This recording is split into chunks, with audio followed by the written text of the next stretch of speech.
ਮਨਾ ਮੂਰਖਾ ਖੁਦੀ ਦੇ ਵਿੱਚ ਆ ਕੇ ਤੈਨੂੰ ਨਾਮ ਕਰਤਾਰ ਦਾ ਭੁੱਲ ਗਿਆ। ਮਿਲਿਆ ਨਾਲ ਸੁਬਬ ਦੇ ਜਨਮ ਹੀਰਾ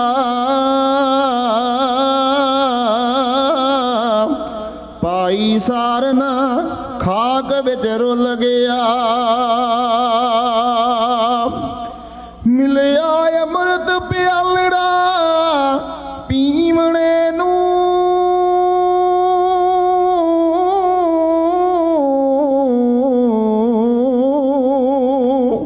ਠੇਡਾ ਵੱਜ ਕੇ ਮੂਰਖਾ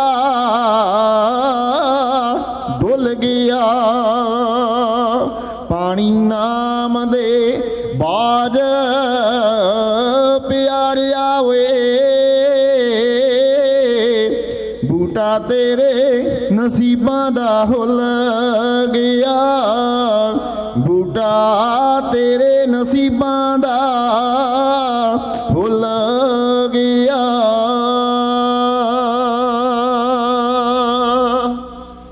ਮੈਂ ਮੇਰੀ ਨੂੰ ਜਿੰਨੇ ਮਾਰਿਆ ਨਾਮ ਖੁਮਾਰੀ ਲੁੱਟੀ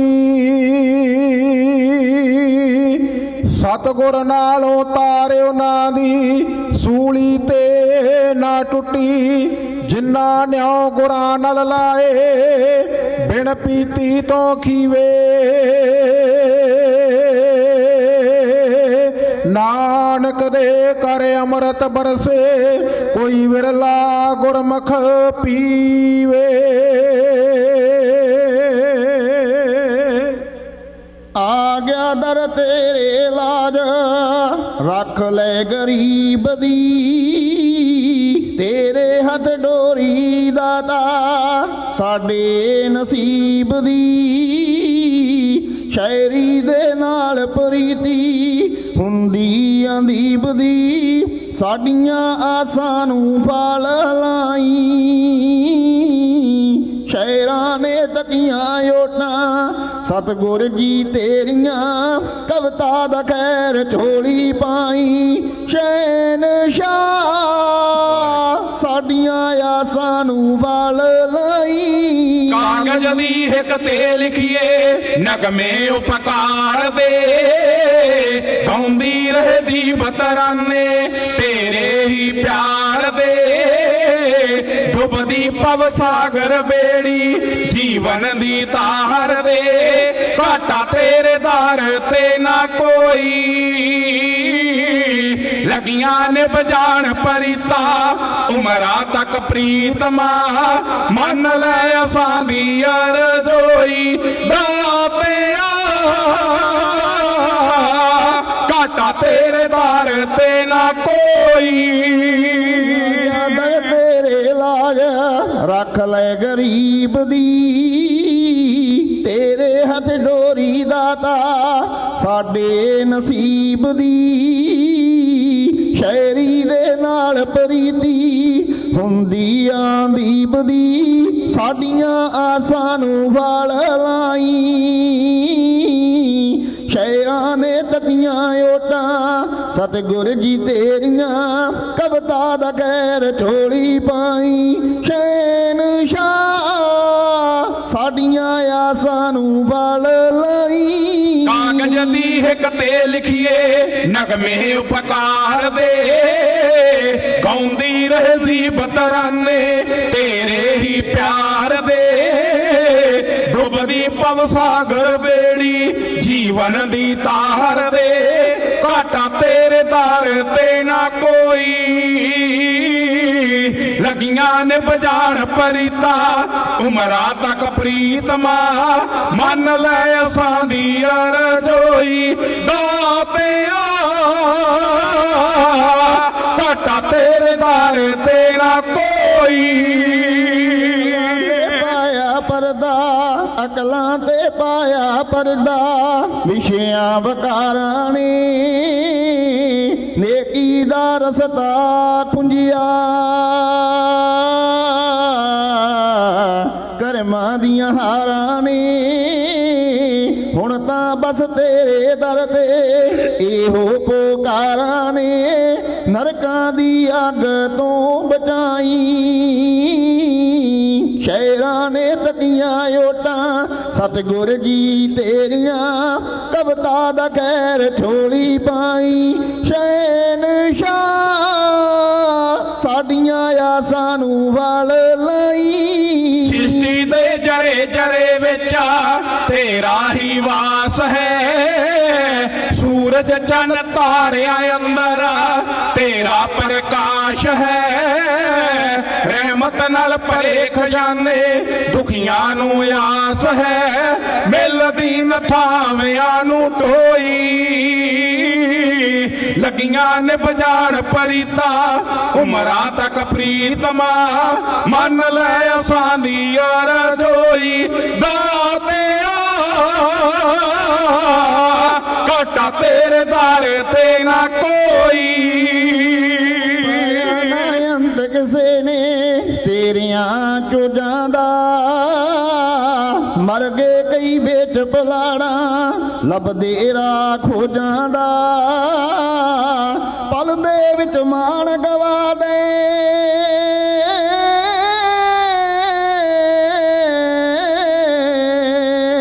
ਪਲ ਦੇ ਵਿੱਚ ਮਾਣ ਗਵਾ ਦੇ ਵੱਡੀਆਂ ਖਰੋਜਾਂ ਦਾ ਆਖਦੇ ਮੇਰਾ ਦਾ ਤੈਨੂੰ ਸਾਈ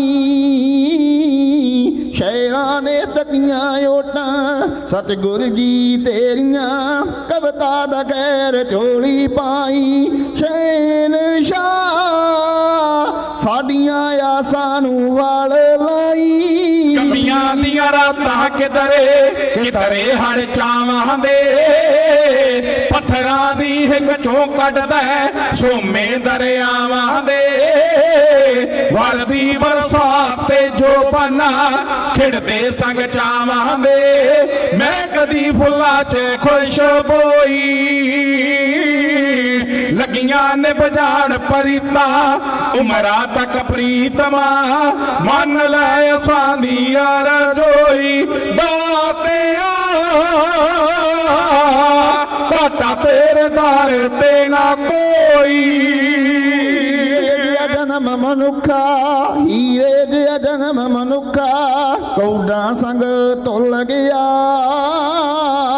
ਮਾਇਆ ਦੇ ਨਸ਼ੇ 'ਚ ਤੇਰਾ ਚੇਤਾ ਹੀ ਭੁੱਲ ਗਿਆ ਵਿਛਿਆਂ ਦੀ ਵਗੀ ਹਨੇਰੀ ਦੀਵਾ ਹੋ ਭੁੱਲ ਗਿਆ ਨੂਰ ਦੀ ਝਲਕ ਇੱਕ ਪਾਈ ਸ਼ੇਰਾਂ ਨੇ ਤਕੀਆਂ ਓਟਾਂ ਸਤਿਗੁਰ ਜੀ ਤੇਰੀਆਂ ਕਵਿਤਾ ਦਾ ਖੈਰ ਝੋਲੀ ਪਾਈ ਸ਼ਹਿਨਸ਼ਾਹ ਸਾਡੀਆਂ ਆਸਾਂ ਨੂੰ ਵਲ ਲਾਈ ਤੇਰੇ ਕਰ ਘਾਟਾ ਕੋਈ ਨਾ ਕਿਰਪਾ ਜੇ ਕਰ ਦੇਵੇਂ ਰਹਿਮਤ ਦੀ ਨਜ਼ਰ ਨਾਲ ਹੀ ਝੋਲੀਆਂ ਭਰ ਦੇਵੇਂ ਮਿਹਰਾਂ ਦਾ ਭਰਿਆ ਹੱਥ ਜੇ ਜੋਗੇ ਸਿਰ ਧਰ ਦੇਵੇਂ ਮੋਤੀ ਜਾਣ ਕਾਵਦੇ ਪਰੋਈ ਲੱਗੀਆਂ ਨੇ ਬਜਾਣ ਪਰੀਤਾ ਉਮਰਾਂ ਤੱਕ ਪ੍ਰੀਤਮਾ ਮੰਨ ਲੈ ਅਸਾਂ ਦੀ ਅਰਜ਼ੋਈ ਦਾਤਿਆ ਘਾਟਾ ਤੇਰੇ ਦਰ ਤੇ ਨਾ ਕੋਈ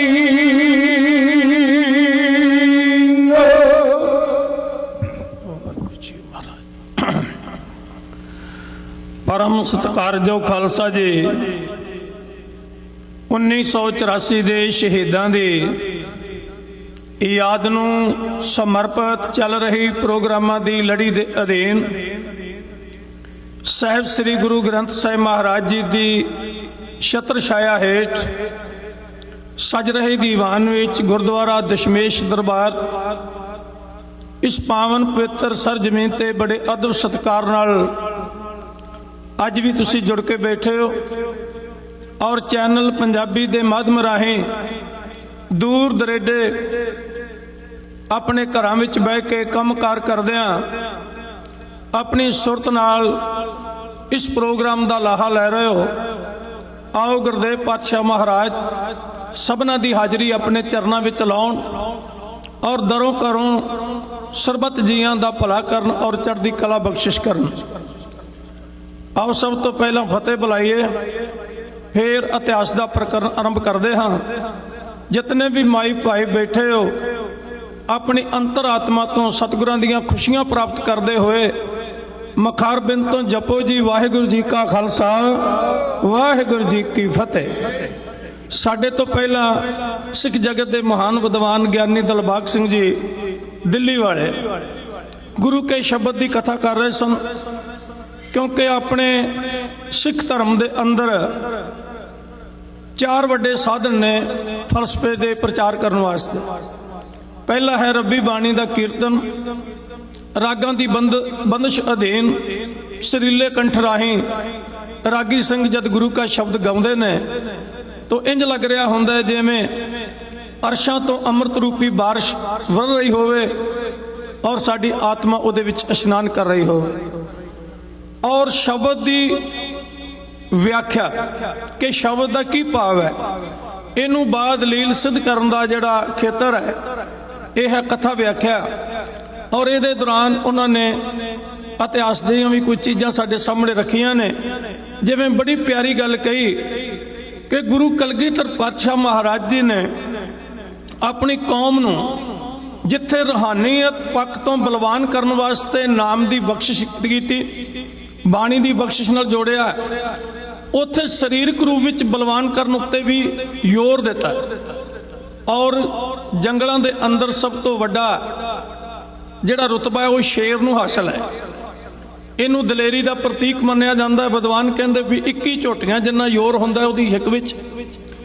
और वो कारण एक है कि किसी नूं दलेर कहना होवे, तशबीह देनी होवे ते आख्या जाता भी इहदा जिगरा शेर वर्गा है। तो साडे सतगुरां ने शेरां दे भी शिकार कीते। पौंटा साहिब के नेड़े गुरुद्वारा शेरगढ़ ये गवाही भरदा है। 6वें पातशाह ने, उस तो बाद हरि सिंह नलवे वर्गिया ने जानी ओहदा भी मान तोड़िया, ये दसन वास्ते कि शेर नालों भी वड्डा महाशेर गुरु कलगीधर पातशाह महाराज जी का वीर सुपुत्र खालसा है, जिहड़ा शेरां उत्ते भी काबू पाउण दी ताकत रखता है। बल्कि उन्ना चिर जब तक जब लग खालसा रहे न्यारा तब लग तेज दियो मैसारा। और दीवान दे विच बहुत ही सत्कारयोग सरदार चूट सिंह जी सिख जगत के महान विद्वान कौम के महान ढाडी वो हाजरीन ने। और मैनू ये गल कहण विच कोई संकोच नहीं है, कथा कीर्तन तो बाद वारी आउंदी है ढाडियां ते कवीशरां दी। सिख इतिहास नूं जमीनी पद्धर ते प्रचारण विच इस शैली का सब तो वध हथ है। कोई शक नहीं, विद्वानां ने किताबां लिखियां होंदियां, पुरातन ग्रंथां नूं खोजिया हुंदा, पढ़िया हुंदा, अध्ययन कीता हुंदा है और 100 ग्रंथ दे विचों एक किताब निकलदी है। वो किताबां लाइब्रेरियां विच रह जांदियां ने, उन्हां नूं कोई पढ़न वास्ते नहीं जांदा।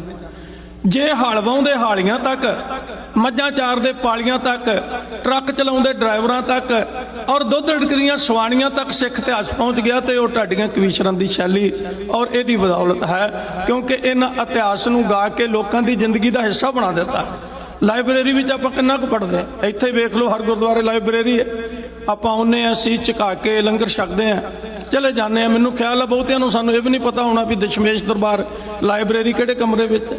पर वो जिहड़ा इतिहास है उन्होंने पढ़ सुन के और एक स्वादले तरीके नाल प्रचारण का हिस्सा जिहड़ा है वो कौम के ढाडियां दे हिस्से आया, कौम के कवीशरां दे हिस्से आया। जे कल्ले कीर्तन नाल कम सरदा हुंदा ते 6वें पातशाह महाराज जी नूं हाथी देण दी लोड़ नहीं सी, ढाडियां नूं सोने दीयां ढड्डां देण दी लोड़ नहीं सी। सतगुरां ने खुद सत्कार करके दस्सिया कि सिखो इन्हां लोकां दा सत्कार करन विच ही सानूं फायदा है, क्योंकि ये तुहाडी तवारीख नूं जिंदा रखणगे। और गुरु कलगीधर पातशाह महाराज जी वर्गा फराक दिल मेहरबान कौन हो सकता है? अमृत राय वर्गे कवि नूं उस वक्त का 60,000 रुपया और दे देना तो वही गरीबी धो देनी, वो गुण की कदर करनी, ये गुरु गोबिंद सिंह महाराज जी के हिस्से आई बात है। तो ये शैली है जिहड़ी सिख इतिहास नूं उन्हां दे रूपमान वर्कियां नूं तुहाडे जहन तक पहुँचाउंदी है, फिर तुहाडे जीवन का हिस्सा बन जाता इतिहास। तुसीं बेशक किते भी महफिल विच बैठे होवो, जरा भी कोई तुहाडे इतिहास ते तर्क करे ਤੇ ਤੁਸੀਂ ਉਸੇ ਵੇਲੇ ਕਹਿ ਦਿੰਦੇ ਹੋ ਨਹੀਂ ਬਈ ਇੱਥੇ ਤਾਂ ਐ ਹੋਇਆ, ਉਹਦਾ ਕਾਰਨ ਤੁਸੀਂ ਸੁਣਿਆ ਹੁੰਦਾ ਹੈ, ਅਗਲੇ ਨੂੰ ਜਵਾਬ ਦੇਣ ਦੀ ਤੁਹਾਡੇ ਵਿੱਚ ਹਿੰਮਤ ਆਈ ਹੁੰਦੀ ਹੈ। ਤਾਂ ਕੱਲ ਮੈਂ ਬੇਨਤੀ ਕੀਤੀ ਸੀ, ਆਖਿਰ ਕੀ ਕਾਰਨ ਹੈ ਕਿ ਹਰ ਵਾਰ ਸਰਕਾਰ, ਚਾਹੇ ਉਹ ਮੁਗਲਾਂ ਦੀ ਹੋਵੇ ਚਾਹੇ ਦੁਰਾਨੀਆਂ ਦੀ ਹੋਵੇ, ਉਹਦਾ ਨਿਸ਼ਾਨਾ ਦਰਬਾਰ ਸਾਹਿਬ ਹੀ ਰਿਹਾ ਹੈ। ਵਾਰ-ਵਾਰ ਇਹਦੇ ਉੱਤੇ ਅਟੈਕ ਕਰਨਾ ਔਰ ਇਹਨੂੰ ਨੇਸਤੋ ਨਮੂਦ ਕਰਨਾ, ਇਹਦੇ ਪਿੱਛੇ ਕੀ ਕਾਰਨ ਹੈ? ਕਿਉਂਕਿ ਗੁਰੂ ਅਰਜਨ ਦੇਵ ਪਾਤਸ਼ਾਹ ਮਹਾਰਾਜ ਵੇਲੇ ਇਹ ਹਮਲੇ ਸ਼ੁਰੂ ਹੋ ਗਏ। ਬਾਅਦ ਵਿੱਚ ਦੁਰਾਨੀ ਆਏ, ਉਹਨਾਂ ਨੇ ਵੀ ਦਰਬਾਰ ਸਾਹਿਬ ਉੱਤੇ ਅਟੈਕ ਕੀਤੇ ਔਰ ਆਜ਼ਾਦ ਹੋਣ ਤੋਂ ਬਾਅਦ 1955 ਵਿੱਚ ਜਦੋਂ ਅਸੀਂ ਕੁਰਬਾਨੀਆਂ ਦੇ ਕੇ ਆਜ਼ਾਦ ਕਰਾਇਆ, 4 ਜੁਲਾਈ ਨੂੰ ਸ੍ਰੀ ਦਰਬਾਰ ਸਾਹਿਬ ਦੀ ਪਕਰਮਾ ਉੱਤੇ ਪਹਿਲਾ ਅਟੈਕ ਹੋਇਆ ਸੀ। ਉਹ ਸਾਡੀ ਇੰਡੀਅਨ ਸਰਕਾਰ ਵੱਲੋਂ ਸੀ। ਉਦੋਂ ਸੈਂਟਰ ਦਾ ਹੱਥ ਨਹੀਂ ਸੀ, ਕੇਵਲ ਪੰਜਾਬ ਪੁਲਿਸ ਦਰਬਾਰ ਅੰਦਰ ਸਾਹਿਬ ਗਈ ਸੀ, ਕਿਉਂਕਿ ਅਕਾਲੀਆਂ ਨੇ ਉਤੋਂ ਸੰਘਰਸ਼ ਚਾਲੂ ਕੀਤਾ ਹੋਇਆ ਸੀ। ਤਾਂ ਵਾਰ-ਵਾਰ ਇਸ ਧਰਤੀ ਉੱਤੇ ਅਟੈਕ ਹੁੰਦਾ ਹੈ, ਵਾਰ-ਵਾਰ ਸਰੋਵਰ ਨੂੰ ਪੂਰਨ ਦੇ ਯਤਨ ਕੀਤੇ ਜਾਂਦੇ ਹੈ। ਅੱਜ ਬਹੁਤ ਸਾਰੇ ਇਦਾਂ ਦੇ ਲੋਕ ਨੇ ਜਿਨ੍ਹਾਂ ਨੇ ਆਪਣੇ ਪ੍ਰਚਾਰ ਦਾ ਤਰਕ ਕਰਨਾ ਹੀ ਸੁਭਾਅ ਬਣਾ ਲਿਆ। ਮੈਂ ਕਹਿੰਦਾ ਕਿਸੇ ਨੇ ਉੱਥੇ ਇਸ਼ਨਾਨ ਕਰਨਾ ਨਾ ਕਰੇ, ਕਿਸੇ ਨੇ ਉੱਥੋਂ ਚੂਲੀ ਅੰਮ੍ਰਿਤ ਦੀ ਲੈਣੀ ਉਹ ਨਾ ਲਵੇ, ਪਰ ਸਾਨੂੰ ਇਹ ਕਿਹਨੇ ਅਧਿਕਾਰ ਦੇ ਦਿੱਤਾ ਵੀ ਅਸੀਂ ਦਰਬਾਰ ਸਾਹਿਬ ਦੇ ਸਰੋਵਰ ਤੇ ਤਰਕ ਕਰ ਜਾਈਏ? ਆਖਿਰਕਾਰ ਤਾਂ ਕੋਈ ਕਾਰਨ ਹੈ ਕਿ ਉਹਨੂੰ ਬਾਰ-ਬਾਰ ਪੂਰਦੇ ਰਹੇ ਦੁਸ਼ਮਣ ਔਰ ਸਿੰਘ ਉਹਨੂੰ ਖਾਲੀ ਕਰਾ ਕੇ ਫਿਰ ਉੱਥੇ ਜਲ ਭਰਦੇ ਰਹੇ। ਉਹ ਕਾਰਨ ਕੀ ਹੈ? ਕਿਉਂਕਿ ਉਹਦੇ ਨਾਲ ਸਾਡੀਆਂ ਭਾਵਨਾਵਾਂ, ਸਾਡੇ ਸਤਿਗੁਰਾਂ ਦੇ ਉਹ ਪਾਵਨ ਪੁੱਤਰ ਇਤਿਹਾਸ ਦੇ ਵਰਕੇ ਜੁੜੇ ਨੇ। ਬਾਬਾ ਦੀਪ ਸਿੰਘ ਦਮਦਮ ਸਾਹਿਬ ਬੈਠੇ ਨੇ, ਕੱਲ ਇੱਥੇ ਗੱਲ ਆਪਾਂ ਸ਼ੁਰੂ ਕਰ ਲਈ ਸੀ। ਕੋਈ ਆਪਾਂ ਨੂੰ ਕਾਹਲੀ ਨਹੀਂ ਹੈ, ਕਿਉਂਕਿ 7 ਜੂਨ ਤੱਕ ਇਹ ਲਾਈਵ ਪ੍ਰੋਗਰਾਮ ਚੱਲਣਾ ਹੈ ਔਰ ਆਪਾਂ ਦਰਬਾਰ ਸਾਹਿਬ ਦੇ ਹਮਲੇ ਤੱਕ ਇਹ ਸਾਰੀ ਸਟੋਰੀ ਨੂੰ ਲੈ ਕੇ ਆਉਣਾ ਹੈ। ਬਾਬਾ ਦੀਪ ਸਿੰਘ ਦਾ ਜਨਮ ਪਹੂਵਿੰਡ ਦਾ ਔਰ ਗੁਰੂ ਕਲਗੀਧਰ ਪਾਤਸ਼ਾਹ ਹੱਥੋਂ ਉਹ ਅੰਮ੍ਰਿਤ ਛਕਦੇ ਨੇ। ਹਰ ਜੰਗ ਵਿੱਚ ਮੋਹਰੀ ਹੋ ਕੇ ਲੜਦੇ ਨੇ ਤੇ ਸਿੰਘਾਂ ਨੇ ਬਹਿ ਕੇ ਮਤਾ ਪਕਾਇਆ ਵੀ ਇਹ ਤਾਂ ਜਿੰਦਾ ਸ਼ਹੀਦ ਹੈ। ਹਾਲਾਂ ਉਹ ਸ਼ਹੀਦ ਨਹੀਂ ਹੋਇਆ, ਲੇਕਿਨ ਉਹਨੂੰ ਤਖੱਲਸ ਮਿਲ ਗਿਆ ਵੀ ਅੱਜ ਨਹੀਂ ਤਾਂ ਕੱਲ ਬਾਬਾ ਦੀਪ ਸਿੰਘ ਕਿਤੇ ਨਾ ਕਿਤੇ ਰਣ ਤੱਤੇ ਵਿੱਚ ਸ਼ਹੀਦੀ ਦੇਵੇਗਾ, ਕਿਉਂਕਿ ਇਹਦਾ ਸੁਭਾਅ ਵਗਦੀਆਂ ਤਲਵਾਰਾਂ ਦੀਆਂ ਧਾਰਾਂ ਤੇ ਮੋਹਰੇ ਹੋ ਕੇ ਲੜਨ ਦਾ ਹੈ। ਔਰ ਮਿਸਲ ਸ਼ਹੀਦਾਂ ਦੇ ਉਹਨਾਂ ਨੂੰ ਮੁਖੀ ਆਖਿਆ ਗਿਆ। ਮਹਾਰਾਜ ਜੀ ਜਦੋਂ ਦਮਦਮੇ ਸਾਹਿਬ ਤੋਂ ਚਲੇ ਗਏ ਸਨ ਤਾਂ ਉਹਨਾਂ ਨੇ ਕਲਮ ਨਾਲ ਬਹੁਤ ਵੱਡੀ ਸੇਵਾ ਕਰਕੇ 4 ਗੁਰੂ ਗ੍ਰੰਥ ਸਾਹਿਬ ਜੀ ਦੀਆਂ ਬੀੜਾਂ ਲਿਖੀਆਂ ਸੀ। ਵੇਖੋ ਅੱਜ ਆਪਾਂ ਕਹਿ ਦਿੱਤਾ 4 ਬੀੜਾਂ, ਪਰ ਇਹ ਕਾਰਜ ਜਦੋਂ ਕਰਨਾ ਪਵੇ ਫਿਰ ਪਤਾ ਲੱਗਦਾ ਹੈ। ਹੱਥ ਨਾਲ ਬੀੜਾਂ ਨੂੰ ਲਿਖਣਾ, ਕੰਨਾ, ਸਿਹਾਰੀ, ਬਿਹਾਰੀ, ਵਿਆਕਰਨ, ਲਗਾ, ਮਾਤਰਾ ਔਰ ਉਹ ਸਾਰਾ ਖਿਆਲ ਰੱਖਣਾ। ਉਹਨਾਂ 4 ਬੀੜਾਂ ਵਿੱਚੋਂ ਇੱਕ ਪਟਨਾ ਸਾਹਿਬ, ਇੱਕ ਕੇਸਗੜ੍ਹ ਸਾਹਿਬ ਔਰ ਇੱਕ ਸ੍ਰੀ ਦਰਬਾਰ ਸਾਹਿਬ ਤੇ ਇੱਕ ਦਮਦਮਾ ਸਾਹਿਬ। ਇਹ ਬਾਬਾ ਦੀਪ ਸਿੰਘ ਜੀ ਦੀ ਉਹ ਕਮਾਈ ਹੈ ਜਿਹੜੀ ਉਹਨਾਂ ਦੀ ਕਲਮ ਦੀ ਕਮਾਈ ਹੈ, ਕਿਉਂਕਿ ਕਲਗੀਧਰ ਪਾਤਸ਼ਾਹ ਨੇ ਤਲਵੰਡੀ ਸਾਬੋ ਕੀ ਨੂੰ ਗੁਰੂ ਕੀ ਕਾਂਛੀ ਆਖਿਆ ਸੀ ਵੀ ਜਿਹੜਾ ਬੰਦਾ ਇੱਥੇ ਆ ਕੇ ਸੀਸ ਝੁਕਾਏਗਾ ਉਹਨੂੰ ਇੱਥੋਂ ਵਿਦਿਆ ਦੀ ਦਾਤ ਪ੍ਰਾਪਤ ਹੋਏਗੀ। ਤਾਂ ਅੱਜ ਗੁਰੂ ਕਾ ਸਿੱਖ ਗਿਆ, ਦੀਵਾਨ ਦੀ ਸਮਾਪਤੀ ਹੋਈ ਤਾਂ ਬਾਬਾ ਦੀਪ ਸਿੰਘ ਜੀ ਨੇ ਕਿਹਾ ਵੀ ਕੱਲ ਠੀਕ ਸਮੇਂ ਸਿਰ ਆ ਜਾਓ, ਫਿਰ ਇੱਥੋਂ ਗੱਲ ਸ਼ੁਰੂ ਕਰਾਂਗੇ। ਉਹਨੇ ਉੱਠ ਕੇ ਆਖਿਆ ਬਾਬਾ ਜੀ ਮੇਰੀ ਗੱਲ ਸਰਵਣ ਕਰੋ। ਹੁਣ ਬਾਬਾ ਜੀ ਨੇ ਆਖਿਆ ਦੱਸੋ। ਉਹਨੇ ਆਖਿਆ ਸੀ ਉਹ ਦਰਬਾਰ ਸਾਹਿਬ ਜਿਹਦੀ ਪਾਵਨ ਨੀ ਮੀਆਂ ਮੀਰ ਤੋਂ ਰਖਵਾਈ ਸੀ ਗੁਰੂ ਅਰਜਨ ਦੇਵ ਪਾਤਸ਼ਾਹ ਮਹਾਰਾਜ ਜੀ ਨੇ, ਉਹਦੇ ਦੁਆਲੇ ਘੇਰਾ ਹੈ। ਉਹ ਸਰੋਵਰ ਜਿਹਦੀ ਬਾਬਾ ਬੁੱਢਾ ਸਾਹਿਬ ਜੀ ਵਰਗੇ, ਭਾਈ ਸਾਲੋ ਜੀ ਵਰਗੇ ਸੇਵਾ ਕਰਵਾਉਂਦੇ ਰਹੇ ਔਰ ਗੁਰੂ ਸੱਚੇ ਪਾਤਸ਼ਾਹ ਆਪ ਟੋਕਰੀਆਂ ਢੋਂਦੇ ਰਹੇ। ਉਹ ਸਰੋਵਰ ਦੀ ਬੇਅਦਬੀ ਹੋ ਰਹੀ ਹੈ ਔਰ ਆਲੇ ਦੁਆਲੇ ਫੌਜਾਂ ਦੇ ਪਹਿਰੇ ਨੇ ਤੇ ਗੈਰ ਸਿੱਖ ਫੌਜੀ ਮੁਸਲਮਾਨ ਉੱਥੇ ਹੁੱਕੇ ਪੀਂਦੇ ਨੇ ਔਰ ਕਈ ਤਰ੍ਹਾਂ ਦੀਆਂ ਬੇਅਦਬੀਆਂ ਕਰਦੇ ਨੇ। ਤੇ ਖਾਲਸਾ ਜੀ ਉਹ ਕੌਮ ਜਿਉਂਦੇ ਰਹਿਣ ਦੀ ਹੱਕਦਾਰ ਨਹੀਂ ਹੁੰਦੀ ਜਿਸ ਕੌਮ ਦੇ ਜਿਉਂਦਿਆਂ ਹੀ ਉਹਦੇ ਪਾਵਨ ਪੁੱਤਰ ਗੁਰਧਾਮਾਂ ਉੱਤੇ ਕੋਈ ਦੂਸਰਾ ਆਣ ਕੇ ਕਬਜ਼ਾ ਕਰ ਲਏ। ਬਾਬਾ ਦੀਪ ਸਿੰਘ ਜੀ ਦੀਆਂ ਅੱਖਾਂ ਵਿੱਚ ਲਹੂ ਆ ਗਿਆ। ਕਲਮ ਇੱਕ ਪਾਸੇ ਰੱਖ ਦਿੱਤੀ, ਦਵਾਤ ਇੱਕ ਪਾਸੇ ਰੱਖ ਦਿੱਤੀ ਔਰ ਵੰਗਾਰ ਕੇ ਆਖਿਆ ਮਰਦੋ ਤਿਆਰੀ ਕਰੋ, ਹੁਣ ਸ੍ਰੀ ਦਰਬਾਰ ਸਾਹਿਬ ਜੀ ਦੀ ਅਜ਼ਮਤ ਬਦਲੇ ਜਾਨ ਵੀ ਵਾਰ ਕੇ ਗੁਰਦੇਵ ਪਾਤਸ਼ਾਹ ਮਹਾਰਾਜ ਜੀ ਦੇ ਉਸ ਕਰਤਾਮ ਨੂੰ ਆਜ਼ਾਦ ਕਰਵਾਇਆ ਜਾਏਗਾ। ਸੁਣ ਕੇ ਗੱਲ ਗੁਰੂ ਕੇ ਸਿੰਘਾਂ ਦੇ ਅੰਦਰ ਜਵਾਲਾ ਭੜਕ ਉੱਠੀ ਔਰ ਗੈਰਤ ਦੀਆਂ ਚੰਗਿਆੜੀਆਂ ਭੜਕ ਉੱਠੀਆਂ। ਉਹਨਾਂ ਦੇ ਰੋਮ ਰੋਮ ਵਿੱਚੋਂ ਅੱਗ ਨਿਕਲੀ, ਉਹਨਾਂ ਦੀਆਂ ਅੱਖਾਂ ਵਿੱਚ ਲਾਲੀਆਂ, ਉਹਨਾਂ ਦੇ ਮੱਥੇ ਉੱਤੇ ਸੁੱਕੇ ਦਰਿਆਵਾਂ ਵਰਗੀਆਂ ਤਿਉੜੀਆਂ ਪੈ ਗਈਆਂ। ਹਰ ਜਵਾਨ ਆਪਣੀ ਤੇਗ ਉੱਤੇ ਹੱਥ ਰੱਖ ਕੇ ਕਹਿ ਰਿਹਾ ਸੀ ਜਹਾਨ ਖਾਨ ਜਰਾ ਕੋ ਠਹਿਰ, ਅਸੀਂ ਆ ਰਹੇ ਹਾਂ ਲਹੂ ਦੇ ਦਰਿਆ ਵਗਾਉਣ ਵਾਸਤੇ ਔਰ ਹਰਮੰਦਰ ਸਾਹਿਬ ਨੂੰ ਆਜ਼ਾਦ ਕਰਾਵਾਂਗੇ। ਤੇਰੇ ਨਾਲ ਸਾਰਾ ਲੇਖਾ ਜੋਖਾ ਕੀਤਾ ਜਾਏਗਾ। ਚੰਡੀ ਦੀ ਵਾਰ ਪੜ੍ਹਦਿਆਂ ਕਲਗੀਧਰ ਪਾਤਸ਼ਾਹ ਮਹਾਰਾਜ ਜੀ ਦੇ ਨਿਹੰਗ ਸਿੰਘ ਜਿਵੇਂ ਆਪਣੇ ਜਜ਼ਬਾਤਾਂ ਨੂੰ ਅੱਗ ਦੇ ਰੂਪ ਵਿੱਚ ਵੇਖ ਰਹੇ ਸਨ, ਇੱਕ ਵਾਰ ਵਿੱਚ ਇਉਂ ਬੇਨਤੀ ਕੀਤੀ ਜਾ ਰਹੀ। ਸੁਣ ਕੇ ਗੱਲ ਗੁਰੂ ਦਰਬਾਰ ਦੀ ਜੋ ਦੇ ਗਏ ਗੁੱਸੇ ਵਿੱਚ ਆ, ਕਹਿੰਦੇ ਮੌਤ ਵੰਗਾਰੀ ਖਾਨ ਨੇ,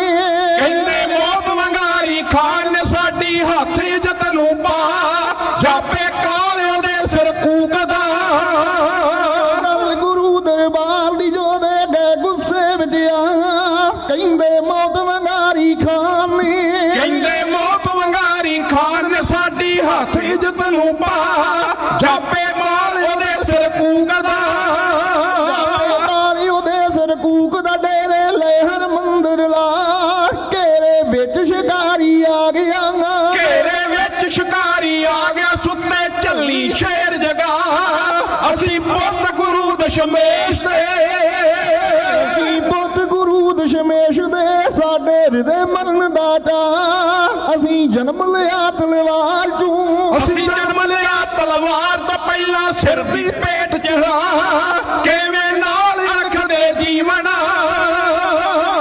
ਅਣਖ ਦੇ ਜੀਵਨ ਸਾਡੇ ਸਤਿਗੁਰ ਗਏ ਸਿਖਾ ਕਿਵੇਂ ਨਾਲ ਅਣਖ ਦੇ ਜੀਵਨ ਸਾਨੂੰ ਸਤਿਗੁਰ ਗਏ ਸਿਖਾ ਸਾਨੂੰ ਓਟ ਹੈ ਇੱਕ ਅਕਾਲ ਦੀ ਸਾਨੂੰ ਓਟ ਹੈ ਇੱਕ ਅਕਾਲ ਦੀ ਨਹੀਂ ਕੋਈ ਸਕਦਾ ਹੋਰ ਡਰਾ ਡਰਦਾ ਕਾਲਿਆ ਸਾਡੀ ਤੇਗ ਤੋਂ ਨਾਲੇ ਅਸਾਂ ਦੀ ਤੇਗ ਤੋਂ ਤੇ ਹੋਣੀ ਲੱਗਦੀ ਸੀ ਸਜਕਾ ਤੇ ਜਦ ਗੱਜੀਏ ਵਿੱਚ ਮੈਦਾਨ ਦੇ ਇਹ ਜਦ ਗੜੀਏ ਵਿੱਚ ਮੈਦਾਨ ਦੇ ਦਈਏ ਧਰਤੀ ਅਰਸ਼ ਹਿਲਾ ਮੱਥਾ ਨਾਲ ਤੂਫਾਨਾਂ ਲਾ ਦਈਏ ਤੂਫਾਨਾਂ ਲਾ ਦੀਏ ਪੁੱਠੇ ਮੋੜ ਦੀਏ ਦੜਿਆ ਸਾਨੂੰ ਕੁੱਲ ਜਮਾਨਾ ਜਾਣਦਾ ਸਾਨੂੰ ਕੁੱਲ ਜਮਾਨਾ ਜਾਣਦਾ ਦਈਏ ਕਿਲੇ ਜਬਰ ਦੇ ਢਾ ਲੱਖਾਂ ਦੇ ਨਾਲ ਰਣ ਵਿੱਚ ਜੂਝਦੇ ਨਲਰਣ ਵਿੱਚ ਜੂਝਦਾ ਸਾਡਾ ਹੈ ਇਤਿਹਾਸ ਗਵਾਹ ਸਿੱਖੀ ਵੱਧ ਪਿਆਰੀ ਜਾਨ ਤੋਂ ਸਿੱਖੀ ਵੱਧ ਪਿਆਰੀ ਜਾਣ ਤਾਂ ਦਈਏ ਸਭ ਸਰਬੰਸ ਲਟਾ ਖੌਰੇ ਮਤ ਕਿਉਂ ਮਾਰੀ ਖਾਨ ਦੀ ਮਾਰੀ ਖਾਨ ਦੀ ਸਾਡਾ ਦਿੱਤਾ ਖੋਬ ਬੁਲਾ ਆਖੇ ਬੋਲਦ ਨਾਵਾ ਸੋਚ ਕੇ ਆਖੇ ਬੋਲਦ ਨਾਵਾ ਸੋਚ ਕੇ ਦੇ ਵਿੱਚ ਫਕਰ ਨਾ ਕਾ ਗਿੱਦੜ ਮਰਦਾ ਜਦੋਂ ਵਿਹਾਕਦਾ ਮਰਦਾ ਜਦੋਂ ਵਿਹਾਕ ਦਾ ਕੂਕਰ ਮਰਦਾ ਹੋ ਹਲਕਾ ਗਿੱਦੜ ਮਰਦਾ ਜਦੋਂ ਵਿਹਾਕ ਦਾ ਕੂਕਰ ਮਰਦਾ ਹੋ ਹਲਕਾ ਫਣੀਆਂ ਵਿੱਚ ਚੁਰਾਹੇ ਬੈਠ ਕੇ ਫੜੀਆਂ ਵਿੱਚ ਚਰਾਹੇ ਬੈਠ ਕੇ ਆਪੇ ਲੈਂਦਾ ਮੌਤ ਬਲਾ ਤੇ ਜਦ ਆਵੇ ਮੌਤ ਰਸੂਲ ਦੀ ਮੌਤ ਰਸੂਲ ਦੀ ਰਹਿੰਦਾ ਬੈਰ ਰਿੱਤ ਨਾਲ ਪਾ ਚੰਦਰੀ ਫੁੱਟ ਮਾਰੇ ਦਵਾਗ ਨੂੰ ਚੰਦਰੀ ਫੁੱਟ ਮਾਰੇ ਤਫਾਕ ਨੂੰ ਦਿੰਦੀ ਕੂਣੀਆਂ ਗਰਕ ਕਰਾ ਅਦ ਦੇ ਨਾਲ ਖੁਦਾ ਦਾ ਮੇਲ ਕੀ ਦੇ ਨਾਲ ਖੁਦਾ ਦਾ ਮੇਲ ਕੀ ਹੋਣੇ ਅੰਤ ਫੈਸਲੇ ਜਾ ਜਿਹੜੀ ਆਤਮ ਚਾਈ ਖਾਨ ਨੇ ਜਿਹੜੀ ਆਤਮ ਚਾਈ ਖਾਣ ਨੇ ਪੈਣੀ ਨਹੀਂ ਸਵੱਲੇ ਪਾ ਸਾਕੇ ਹੋਣੇ ਵਿੱਚ ਮੈਦਾਨ ਦੇ ਹੋਣੇ ਵਿੱਚ ਮੈਦਾਨ ਦੇ ਦੇਣੇ ਪੂਰਨ ਪੂਰਖ ਪਾ ਉੱਥੇ ਖੂਨ ਪਰਨਾਲੇ ਵਹਿਣਗੇ ਉੱਥੇ ਖੂਨ ਪਨਾਲੇ ਵਹਿਣਗੇ ਜਿਵੇਂ ਵਹਿੰਦੇ ਨੇ ਦਰਿਆ ਜੋਧਿਆਂ ਰਣ ਭੂਮੀ ਵਿੱਚ ਪਰਖਣੇ ਭੂਮੀ ਵਿੱਚ ਪਰਖਣੇ ਖੰਡੇ ਰੱਖੇ ਜੋਲ ਸ਼ਿਕਾਰ ਜੋਧਿਆਂ ਰਣ ਭੂਮੀ ਵਿੱਚ ਪਰਖਣੇ ਖੰਡੇ ਰੱਖੇ ਜੋਲ ਸ਼ਿਕਾਰ ਭਾਗੋ ਵਾਲੀਏ ਵਾਰਾ ਗਾਉਣਗੇ ਉਹ ਭਾਗੋ ਵਾਲੀਆਂ ਵਾਰਾਂ ਗਾਉਣਗੇ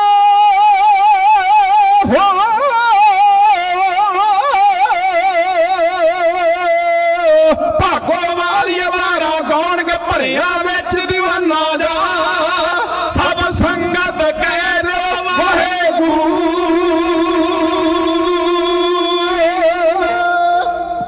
ਇਹ ਯਾਦ ਰੱਖੋ ਖਾਲਸਾ ਜੀ ਗੁਰੂ ਕੇ ਸਿੱਖ ਦੀ ਜ਼ਿੰਦਗੀ ਦਾ ਸੰਬੰਧ ਗੁਰਦੁਆਰੇ ਨਾਲ ਆਪਣੇ ਪਾਵਨ ਗੁਰਧਾਮ ਨਾਲ ਇਸ ਤਰ੍ਹਾਂ ਹੈ ਜਿਵੇਂ ਕਿਸੇ ਸਰੀਰ ਦਾ ਸਾਹਾਂ ਦੀ ਡੋਰੀ ਨਾਲ ਹੁੰਦਾ ਹੈ। ਗੁਰੂ ਕਾ ਸਿੱਖ ਸਭ ਕੁਝ ਬਰਦਾਸ਼ਤ ਕਰ ਸਕਦਾ ਹੈ ਪਰ ਪਵਿੱਤਰ ਗੁਰਧਾਮ ਦੀ ਬੇਅਦਬੀ ਇਹਨੂੰ ਨਹੀਂ ਬਰਦਾਸ਼ਤ ਕਰਦਾ। ਕੌਮ ਦਾ ਮਹਾਨ ਜਰਨੈਲ ਬਾਬਾ ਦੀਪ ਸਿੰਘ ਇੱਥੇ ਕੇਵਲ ਕਮਾਂਡਰ ਬਣ ਕੇ ਕਮਾਂਡ ਨਹੀਂ ਕਰਦਾ ਬਲਕਿ ਮੋਹਰੀ ਹੋ ਕੇ ਖੁਦ ਅੱਗੇ ਲੱਗ ਕੇ ਤੁਰਦਾ। ਇਹੀ ਕਾਰਨ ਹੈ ਉਹਨਾਂ ਨੂੰ ਜਿਉਂਦੇ ਜੀ ਸ਼ਹੀਦ ਹੋਣ ਤੋਂ ਪਹਿਲਾਂ ਹੀ ਉਹ ਖਿਤਾਬ ਜਿਹੜਾ ਕਿਸੇ ਵਿਰਲੇ ਨੂੰ ਨਸੀਬ ਹੁੰਦਾ ਹੈ ਸ਼ਹਾਦਤ ਦਾ, ਉਹ ਪਹਿਲਾਂ ਹੀ ਕੌਮ ਨੇ ਦੇ ਛੱਡਿਆ ਸੀ। ਕਿਉਂਕਿ ਕੌਮ ਦੇ ਆਗੂ ਜਦ ਮੋਹਰੇ ਹੋ ਕੇ ਨਾ ਲੜਨ, ਕੌਮਾਂ ਦੇ ਮਨੋਬਲ ਡਿੱਗ ਜਾਇਆ ਕਰਦੇ ਨੇ। ਔਰ ਬਾਬਾ ਦੀਪ ਸਿੰਘ ਖੁਦ ਹਰ ਮੁਹਿੰਮ ਵਿੱਚ ਉਹ ਮੋਹਰੇ ਹੋ ਕੇ ਲੜਦਾ ਸੀ। ਤਲਵੰਡੀ ਸਾਬੋ ਕੀ ਰਹਿੰਦਿਆਂ ਬਹੁਤ ਵੱਡਾ ਇਤਿਹਾਸ ਰਚਿਆ ਪਿਆ ਜਿਹੜਾ ਬਾਬਾ ਜੀ ਦੇ ਜੀਵਨ ਨਾਲ ਸੰਬੰਧਿਤ ਹੈ। ਔਰ ਗੁਰਧਾਮਾਂ ਦੀ ਪਵਿੱਤਰਤਾ ਨੂੰ ਕਾਇਮ ਰੱਖਣ ਵਾਸਤੇ ਚੜ੍ਹਨ ਤੋਂ ਪਹਿਲਾਂ ਬਾਬਾ ਜੀ ਨੇ ਸਾਰੀਆਂ ਜ਼ਿੰਮੇਵਾਰੀਆਂ ਜਥੇਦਾਰ ਸਦਾ ਸਿੰਘ ਜੀ ਨੂੰ ਸੌਂਪ ਦਿੱਤੀਆਂ। ਔਰ ਆਪਣੇ ਯੋਧੇ ਜਰਨੈਲ ਜਿਹੜੇ ਗਿਣਤੀ ਦੇ ਸਨ ਉਹਨਾਂ ਨੂੰ ਨਾਲ ਲੈ ਕੇ ਉਹਨਾਂ ਤਿਆਰੀ ਆਰੰਭੀ। ਇਤਿਹਾਸ ਕਹਿੰਦਾ ਹੈ ਕਿ ਉਸ ਵਕਤ ਉਹਨਾਂ ਕੋਲ ਇਸ ਮਿਸ਼ਨ ਨਾਲ ਸੰਬੰਧਿਤ ਬੇਸ਼ੱਕ ਗਿਣਤੀ ਥੋੜੀ ਸੀ, ਪਰ ਬਾਬਾ ਜੀ ਨੂੰ ਇਹ ਆਸ ਸੀ ਜਦੋਂ ਸ੍ਰੀ ਹਰਿਮੰਦਰ ਸਾਹਿਬ ਜੀ ਦੀ ਬੇਅਦਬੀ ਦੇ ਸੁਨੇਹੇ ਤੇ ਉਹਦੀ ਇੱਜ਼ਤ ਅਜ਼ਮਤ ਨੂੰ ਬਚਾਉਣ ਵਾਸਤੇ ਸਾਡੀ ਚੜ੍ਹਾਈ ਦੀ ਖਬਰ ਲੋਕਾਂ ਤੱਕ ਪਹੁੰਚੇਗੀ, ਲੋਕ ਘਰਾਂ ਦੇ ਕੰਮਕਾਜ ਛੱਡ ਕੇ ਇਸ ਮੁਹਿੰਮ ਨਾਲ ਜੁੜ ਜਾਣਗੇ ਔਰ ਸ੍ਰੀ ਹਰਿਮੰਦਰ ਸਾਹਿਬ ਜੀ ਦੀ ਆਜ਼ਾਦੀ ਵਾਸਤੇ ਜਾਨਾਂ ਵਾਰਨ ਤੋਂ ਵੀ ਗੁਰੇਜ਼ ਨਹੀਂ ਕਰਨਗੇ। ਬਿਲਕੁਲ ਇਸੇ ਤਰ੍ਹਾਂ ਹੋਇਆ। ਸਤਿਗੁਰਾਂ ਦੇ ਚਰਨਾਂ ਵਿੱਚ ਅਰਦਾਸ ਕੀਤੀ ਗਈ ਔਰ ਅਰਦਾਸ ਤੋਂ ਬਾਅਦ ਗੁਰਦੇਵ ਪਾਤਸ਼ਾਹ ਮਹਾਰਾਜ ਜੀ ਦੇ ਹੁਕਮਨਾਮੇ ਨੂੰ ਸੀਸ ਝੁਕਾ ਕੇ ਕੜਾ ਪ੍ਰਸ਼ਾਦੀਆਂ ਦੇਗਾ ਵੰਡ ਕੇ ਨਗਾਰਿਆਂ ਤੇ ਚੋਟ ਲਾ ਕੇ ਕੌਮੀ ਜੋਸ਼ ਦੀ ਬਲਦੀ ਹੋਈ ਜਵਾਲਾ ਨੂੰ ਹਿਰਦੇ ਵਿੱਚ ਰੱਖ ਕੇ ਔਰ ਘੋੜਿਆਂ ਦੀਆਂ ਟਾਪਾਂ ਨਾਲ ਵੱਖ-ਵੱਖ ਪਿੰਡਾਂ ਥਾਣੇ ਰੇਤਲੇ ਤੇ ਮਾਰੂਥਲ ਰੋਈਆਂ ਬੀਆਬਾਨਾਂ ਦੇ ਰਸਤਿਆਂ ਨੂੰ ਉਸ ਧੂੜ ਨੂੰ ਅਸਮਾਨ ਨਾਲ ਉਡਾਉਂਦੇ ਹੋਏ ਬਾਬਾ ਦੀਪ ਸਿੰਘ ਜੀ ਦੇ ਇਹ ਜੰਗਜੂ ਸੂਰਮੇ ਜਿਵੇਂ ਪਵਿੱਤਰ ਸ੍ਰੀ ਦਰਬਾਰ ਸਾਹਿਬ ਜੀ ਦੀ ਅਜ਼ਮਤ ਤੋਂ ਜਾਣ ਮਾਰਨ ਵਾਸਤੇ ਤੁਰੇ ਆ ਰਹੇ ਨੇ, ਉਸ ਵਕਤ ਦੇ ਸੀਨ ਨੂੰ ਬਾਪੂ ਜੋਗੀ ਜੀ ਦੀ ਕਲਮ ਨੇ ਜਿਵੇਂ ਲਿਖਿਆ ਬੜੇ ਪ੍ਰੇਮ ਨਾਲ ਸਰਵਣ ਕਰੋ, ਇਉਂ ਬੇਨਤੀ ਕੀਤੀ ਜਾ ਰਹੀ। ਲੱਗੀ ਤੋਰੀ ਜੋੜ ਨਗਾਰੇ ਤੁਰ ਛੱਡ ਕੇ ਪੰਜ ਜਗਾਰੇ ਨਾ ਧਰਮ ਦੀਨ ਤੋਂ ਹਾਰੇ ਆਈ ਭਾਜੀ ਨਿਉਂਦਾ ਪਹੁੰਚ ਚਲੇ ਸਿੰਘ ਜਾਨ ਧਰਮ ਤੂੰ ਲਾਉਣ ਚਲੇ ਜਾਏਗਾ ਜਦੀ ਫੌਜ ਅਕਾਲੀ ਕਿਸੇ ਮੋਢੇ ਪਾਈ ਦਨਾਲੀ ਕਹਿੰਦੇ ਚਿਰ ਤੋਂ ਤੇਗ ਜੰਗਾਲੀ ਸਿੰਘ ਕਿਲੇ ਕੁਫਰ ਦੇ ਢਾਉਣ ਚਲੇ ਸਿੰਘ ਜਾਨ ਧਰਮ ਲਾਉਣ ਚਲੇ ਪੰਜ ਜਕਾਰੇ ਨਾ ਧਰਮ ਦੀਨ ਤੋਂ ਹਾਰੇ ਆਈ ਭਾਜੀ ਨਿਉਂਦਾ ਪਹੁੰਚ ਚਲੇ ਸਿੰਘ ਜਾਨ ਧਰਮ ਤੋਂ ਲਾਉਣ ਚਲੇ ਜਾਏਗਾ ਜਦੀ ਫੌਜ ਅਕਾਲੀ ਕਿਸੇ ਮੋਢੇ ਪਾਈ ਦਨਾਲੀ ਕਹਿੰਦੇ ਚਿਰ ਤੋਂ ਤੇਗ ਜੰਗਾਲੀ ਸਿੰਘ ਕਿਲੇ ਕੁਫਰ ਦੇ ਢਾਉਣ ਚਲੇ ਸਿੰਘ ਜਾਨ ਧਰਮ ਹਿਤ ਲਾਉਣ ਚਲੇ ਇਰਾਦਾ ਪੱਕਾ ਬਈ ਤੁਰ ਕਰਕੇ ਇਰਾਦਾ ਪੱਕਾ ਦਰੀ ਕਰਦੇ ਧਰਮ ਨਾ ਟੱਕਾ ਚਲੇ ਪੌਣ ਜਬਰ ਨੂੰ ਡੱਕਾ ਜਿੰਦਵਾਰ ਕੇ ਧਰਮ ਬਚਾਉਣ ਚੱਲੇ ਸਿੰਘ ਜਾਨ ਧਰਮ ਤੂੰ ਲਾਉਣ ਚੱਲੇ ਆਜ਼ਾਦ ਕਰਾਉਣਾ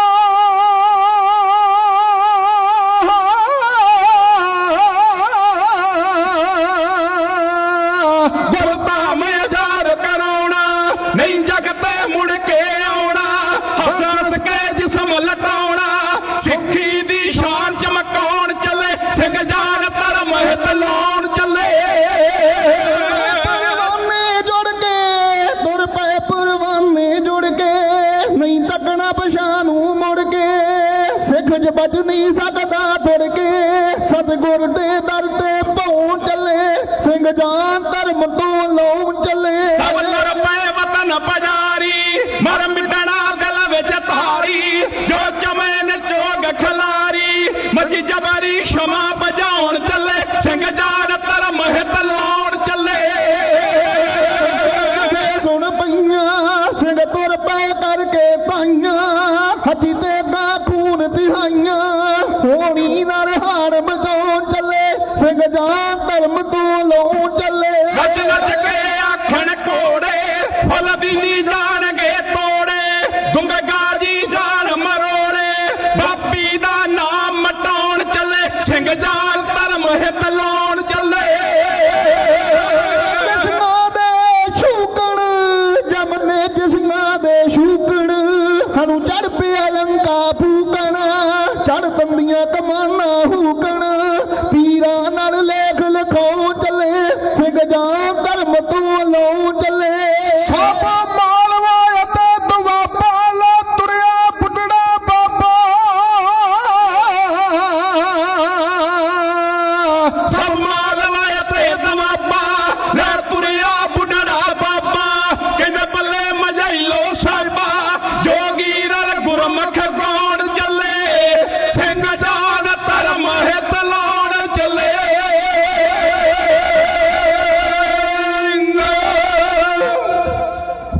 हम तो अकेले ही निकले थे जानबे मंजिल, हम सफर मिलते गए और कारवां बनता गया।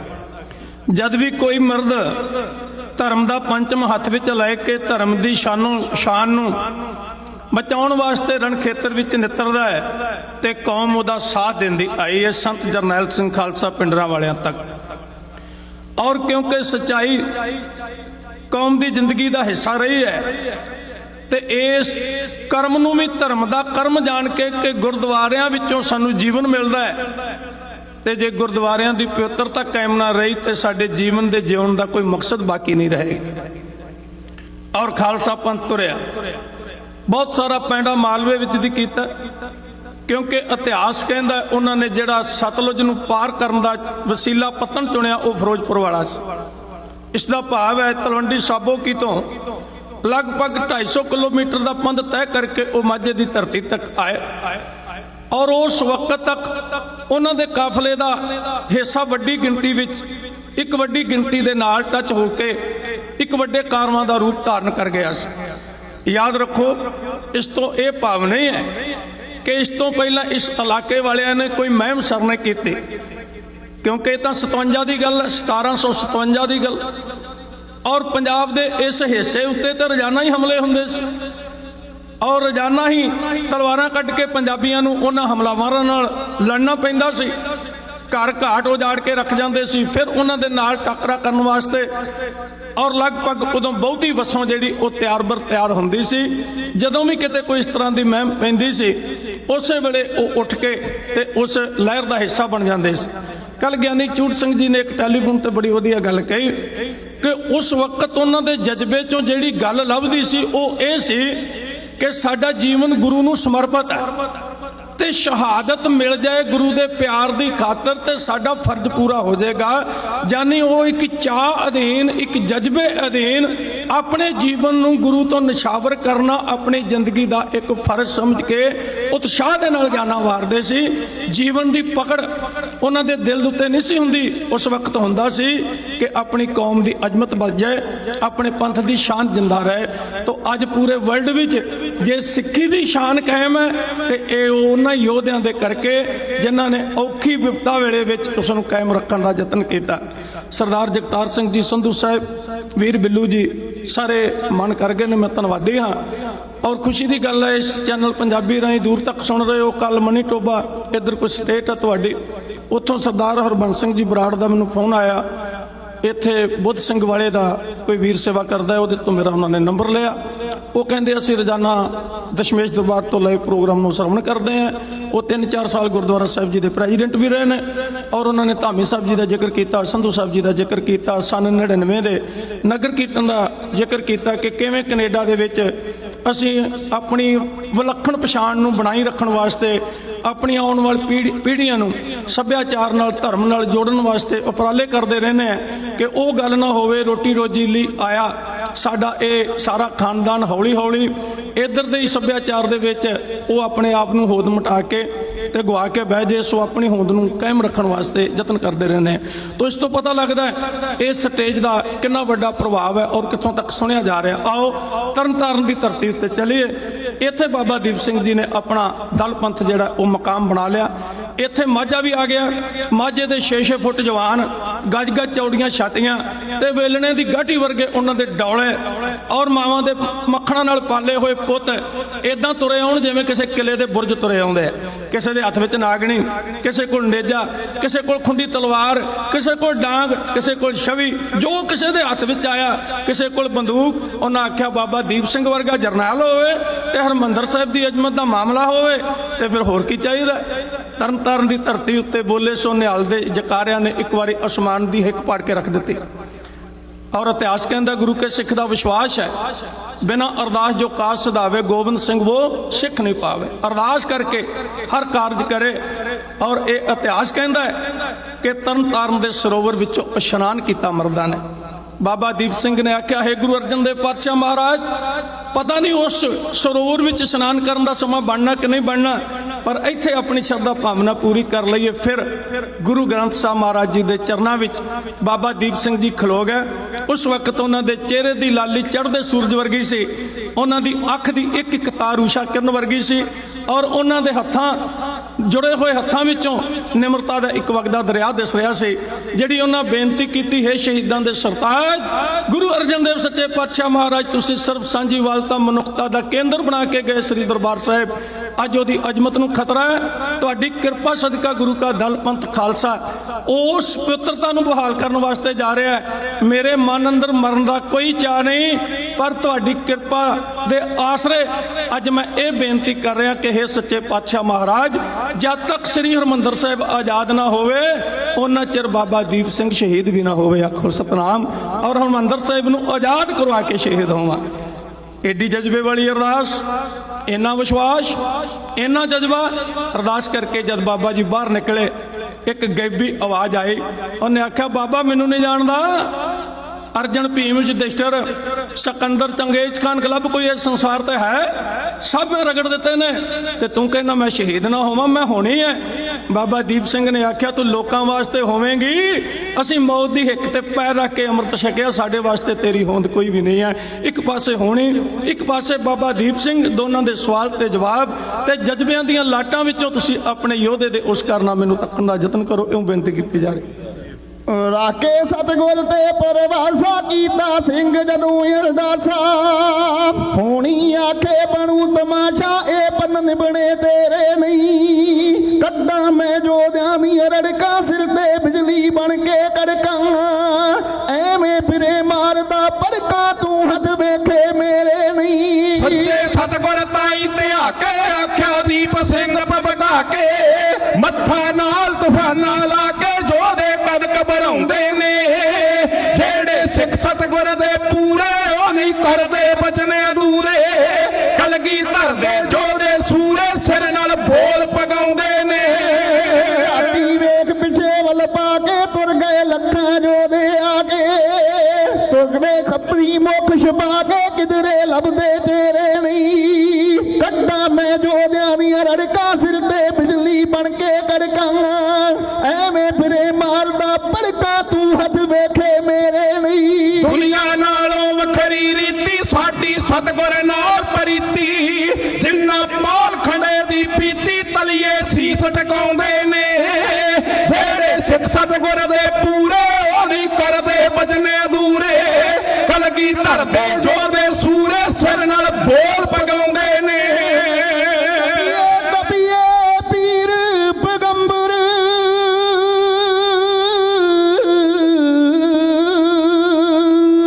ਜਪੀਏ ਤਪੀਏ ਪੀਰ ਪੈਗੰਬਰ, ਨਹੀਂ ਕੋਈ ਛੱਡਿਆ ਦੁਨੀਆ ਅੰਦਰ। ਲੱਭ ਖਾਂ ਕਿੱਥੇ ਗਿਆ ਸਿਕੰਦਰ, ਬਲਦੇ ਪਾ ਕੇ ਫੇਰੇ ਨਹੀਂ। ਕੱਢਾਂ ਮੈਂ ਜੋਧਿਆਂ ਦੀਆਂ ਰੜਕਾਂ, ਸਿਰ ਤੇ ਬਿਜਲੀ ਬਣ ਕੇ ਕੜਕਾਂ, ਐਵੇਂ ਫਿਰੇ ਮਾਰਦਾ ਪੜਕਾਂ, ਤੂੰ ਹੱਥ ਵੇਖੇ ਮੇਰੇ ਨਹੀਂ। ਸਾਡੀ ਅੜੀਏ ਰੀਤ ਨਰਾਲੀ, ਹਰ ਇੱਕ ਵਿਪਤਾ ਹੱਸ ਕੇ ਟਾਲੀ, ਦਸਵਾਂ ਗੁਰੂ ਸਿੰਘਾਂ ਦਾ ਵਾਲੀ, ਜਿਸ ਨੂੰ ਨਿੱਤ ਧਿਆਉਂਦੇ ਨੇ। ਜਿਹੜੇ ਸਿੱਖ ਸਤਗੁਰ ਦੇ ਪੂਰੇ ਉਹ ਨਹੀਂ ਕਰਦੇ ਬਚਨੇ ਅਧੂਰੇ, ਕਲਗੀ ਧਰਦੇ ਜੋਧੇ ਸੂਰੇ ਸਿਰ ਨਾਲ ਬੋਲ ਪਗਾਉਂਦੇ ਨੇ।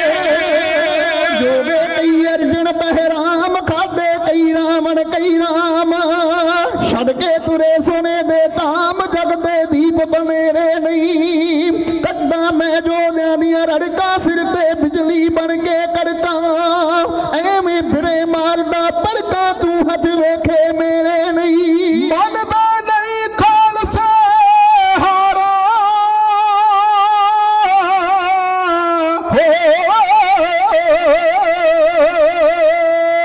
ਮੰਨਦੇ ਨਹੀਂ ਖਾਲਸੇ ਹਾਰਾ, ਭਾਵੇਂ ਭੜਕ ਲੈਣ ਤਲਵਾਰਾਂ, ਸਾਡੇ ਨਾਲ ਜੋ ਰੱਖਦੇ ਖਾਰਾ,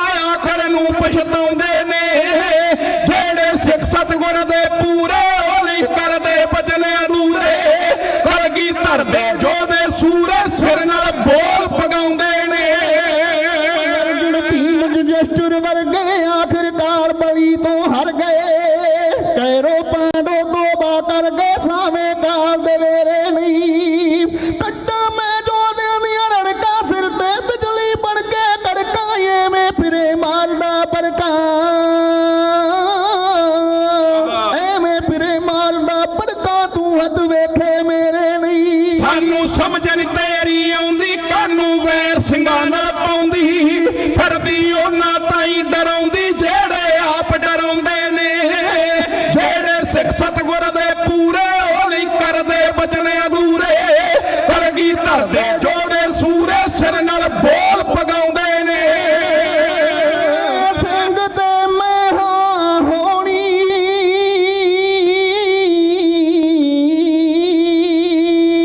ਤੂੰ ਏ ਸਿੰਘ ਤੇ ਮੈਂ ਹਾਂ ਹੋਣੀ ਜ਼ਿੰਦਗੀ ਸੂਰਮਿਆਂ ਦੀ ਖੋਣੀ।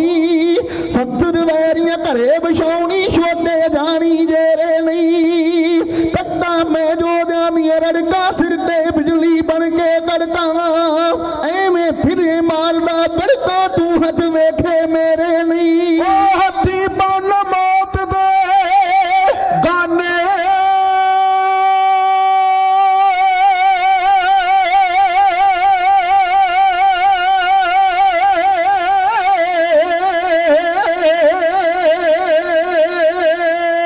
ਹੱਥੀ ਬੰਨ ਮੌਤ ਦੇ ਗਾਨੇ ਸੁਣਦੇ ਮਰਦ ਕਦੇ ਨਾ ਤਾਨੇ।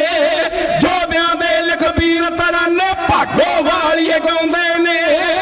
ਜਿਹੜੇ ਸਿੱਖ ਸਤਿਗੁਰ ਦੇ ਪੂਰੇ ਉਹ ਨਹੀਂ ਕਰਦੇ ਬਚਨ ਅਧੂਰੇ। ਕਲਗੀਧਰ ਦੇ ਜੋਧੇ ਸੂਰੇ ਸਿਰ ਨਾਲ ਬੋਲ ਪਗਾਉਂਦੇ ਨੇ।